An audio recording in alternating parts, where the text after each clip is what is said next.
Llevas tiempo sintiéndote culpable por algo que no deberías sentirte culpable, por necesitar silencio, por preferir quedarte en casa, por decir que no a planes que en el papel deberían hacerte feliz, por sentir que después de ciertas conversaciones, con personas que te quieren, en situaciones que deberían estar bien, algo en ti queda vaciado en lugar de lleno.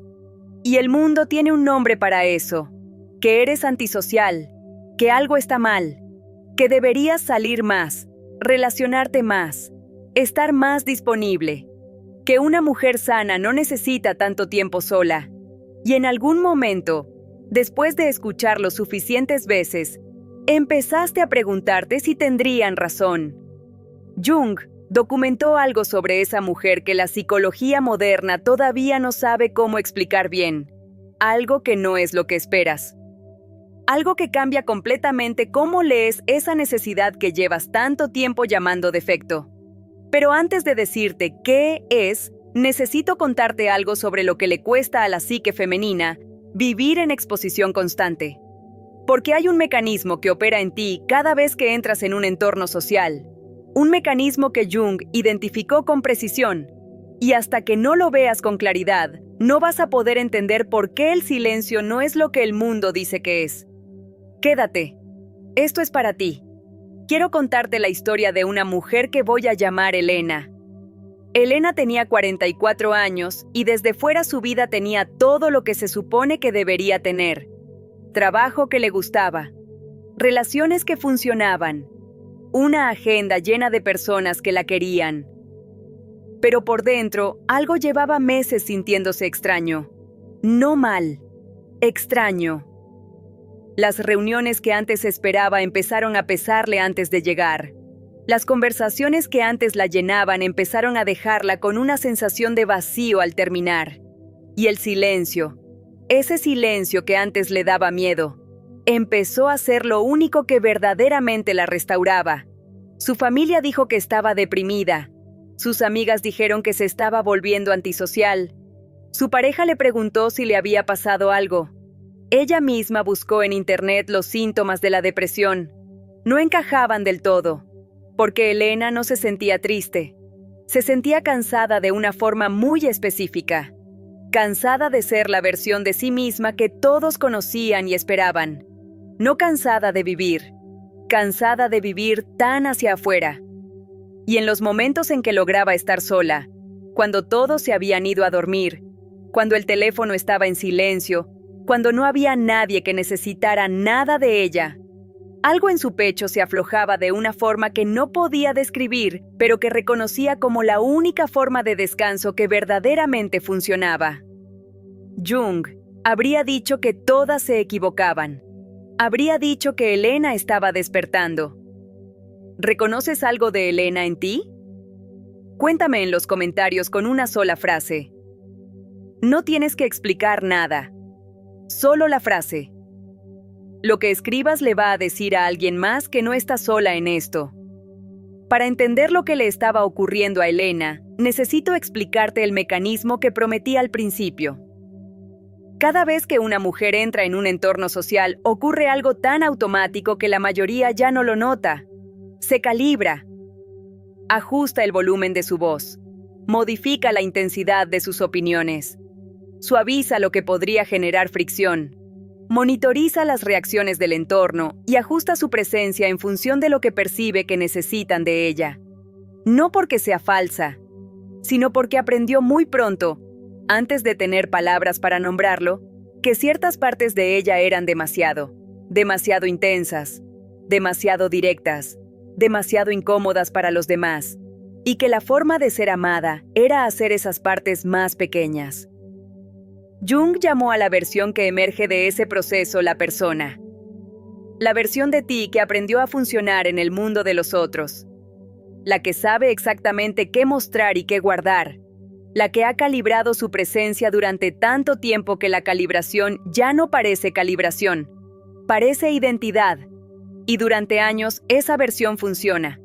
Funciona tan bien que nadie a tu alrededor nota que hay algo debajo que nunca sale del todo. Hasta que el cuerpo empieza a avisar.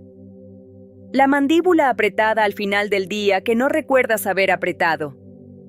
El peso en el pecho que aparece antes de ciertas reuniones, no durante, antes.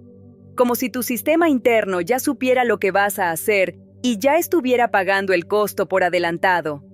El agotamiento que no responde al descanso, porque ese agotamiento no viene de lo que hiciste. Viene de la distancia entre quién eres y quién apareces siendo. Y en algún momento esa distancia se vuelve demasiado grande para seguir ignorándola. Eso le estaba pasando a Elena. No era depresión. Era el cuerpo avisando que el costo de la calibración constante había superado lo que podía sostenerse. Ahora viene lo que nadie te dijo sobre ese agotamiento. Ese agotamiento no es el problema. Es la solución presentándose. Jung documentó que el proceso de individuación, el proceso de convertirte en quien verdaderamente eres, casi nunca comienza en las multitudes. Comienza exactamente en ese momento en que la psique dice basta, en que algo en ti deja de cooperar con el sistema que la estaba agotando. No lo decides tú conscientemente. Lo decide algo en ti que es más antiguo y más sabio que cualquier decisión que tu mente consciente pudiera tomar. Y la primera forma en que ese algo se manifiesta es exactamente esto: la necesidad de silencio, la preferencia por la propia compañía, el agotamiento social que el mundo interpreta como síntoma y que Jung habría interpretado como señal. La señal de que tu psique está lista para hacer algo que no ha podido hacer mientras estaba ocupada gestionando a todos los demás. Conocerte. Pero hay algo que ocurre en el momento exacto en que la mujer empieza a respetar esa necesidad. Algo que nadie avisa y que hace que la mayoría dé marcha atrás justo cuando más importaba seguir. La culpa. No como pensamiento consciente, como sensación física. Como ese peso que aparece cuando dices que no a un plan y alguien al otro lado de la pantalla pone una carita triste. Cuando cancelas algo y percibes la decepción aunque nadie la diga en voz alta. Cuando eliges quedarte en casa y una parte de ti pasa la tarde preguntándose si estarás siendo egoísta. Esa culpa no es tuya. Es el sistema que aprendiste de pequeña recordándote las reglas. Las reglas que dicen que una mujer buena siempre está disponible, que el amor se demuestra siendo accesible, que necesitar tiempo para ti es un lujo que no te has ganado todavía. Jung documentó que esa culpa específica, la culpa de elegirse a una misma, es una de las formas más eficaces en que la psique mantiene a la mujer alejada del proceso que más necesita atravesar. Porque no llega como un argumento que puedas rebatir. Llega como una sensación en el cuerpo que parece más verdadera que cualquier razonamiento. La forma de atravesarla no es eliminándola, es aprendiendo a reconocerla como lo que es. La voz del sistema, no la voz de la verdad. Cuando Elena empezó a respetar ese agotamiento, en lugar de luchar contra él, algo empezó a ocurrir que no esperaba. No se volvió más solitaria, se volvió más ella. Los pensamientos que antes se filtraban automáticamente antes de salir, empezaron a llegar con su forma original. Las opiniones que antes se modulaban empezaron a tener su propio peso. Los deseos que había enterrado porque ocupar ese espacio parecía peligroso empezaron a hacerse audibles. Pero antes de contarte lo que Elena encontró en ese silencio, necesito decirte algo sobre lo que Jung documentó que ocurre ahí. Porque hay 5 cosas que emergen cuando una mujer finalmente se da permiso real de estar sola. No de forma ocasional y culpable, de forma regular y sin justificación. La primera es que los pensamientos propios vuelven. Llevas tanto tiempo pensando en función de los demás, que en algún momento dejaste de saber con claridad qué piensas tú, qué quieres tú, qué sientes tú sin el filtro de lo que es aceptable sentir. En el silencio eso empieza a volver, como agua que encuentra su nivel cuando alguien deja de removerla. La segunda es que el cuerpo habla. Hay decisiones que tu cuerpo ya tomó antes de que tu mente consciente las procese. Hay relaciones que te agotan de una forma que solo notas cuando tienes suficiente silencio para escuchar el agotamiento. Hay cosas que quieres hacer que llevan años esperando en una lista que nunca abres, porque siempre hay algo más urgente. La tercera es que la intuición se afina. Jung documentó que la intuición no es magia. Es la capacidad de la psique de procesar información que el pensamiento consciente no ha terminado de analizar. Esa capacidad se nubla con demasiado ruido exterior. En el silencio recupera precisión. Las decisiones que antes costaban semanas empiezan a llegar con una claridad que no necesita argumentos. La cuarta es que la creatividad aparece. No necesariamente como arte, como soluciones, como conexiones entre ideas que antes no podían conectarse porque no había espacio, como proyectos que llevaban años esperando el momento en que el ruido bajara lo suficiente para tomar forma. Y la quinta, y para Jung, la más importante de todas. La relación contigo misma se vuelve real, no la versión que conocen los demás, la versión que existe cuando no hay nadie mirando, la que tiene miedo y lo sabe, la que quiere cosas que no ha contado, la que está aprendiendo a confiar en su propio criterio sin necesitar que nadie lo confirme primero. Esa versión es la que espera en el silencio, y el silencio es el único lugar donde puedes encontrarla. Hay algo que la sociedad le enseña a la mujer sobre la soledad que Jung habría cuestionado directamente. Le enseña que la soledad es carencia, que si estás sola es porque algo faltó.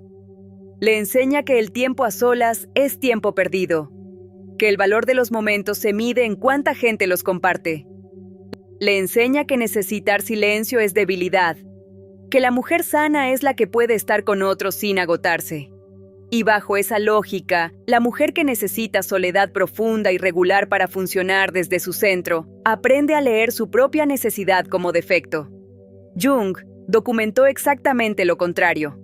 Escribió que el inconsciente profundo habla en silencio, que las intuiciones, los sueños, las certezas que llegan sin lógica aparente, todo lo que constituye el material más valioso de la psique, emerge cuando el ruido exterior baja lo suficiente para que la voz interior pueda escucharse. Para la mujer con psique profunda, ese silencio no es opcional. Es la condición sin la cual su forma más verdadera de inteligencia no puede operar. No es introversión como defecto de carácter. Es la arquitectura específica de una psique que procesa el mundo de adentro hacia afuera, que necesita descargar lo que absorbió antes de poder recibir más, que produce su pensamiento más claro y su amor más genuino desde la quietud. Cuando esa mujer elige el silencio, no está eligiendo el vacío, está eligiendo el único estado en que puede acceder a lo más completo de sí misma. El mundo lo llama aislamiento. Jung lo llamaría soberanía del espacio interior. Vuelvo a Elena. Elena lo intentó varias veces antes de lograrlo. La primera tarde que protegió para sí misma duró 40 minutos antes de ceder a la urgencia de revisar el teléfono. La segunda vez duró 1 hora antes de empezar a sentirse culpable y llamar a alguien. La tercera vez se quedó. No porque hubiera desaparecido la incomodidad, sino porque aprendió a reconocerla como la resistencia normal de una psique que lleva décadas funcionando de otra manera. No como señal de que algo estaba mal, como señal de que algo estaba cambiando. Y en esa tercera tarde, algo ocurrió que no esperaba. No llegó una revelación dramática. No hubo un momento de claridad cinematográfica.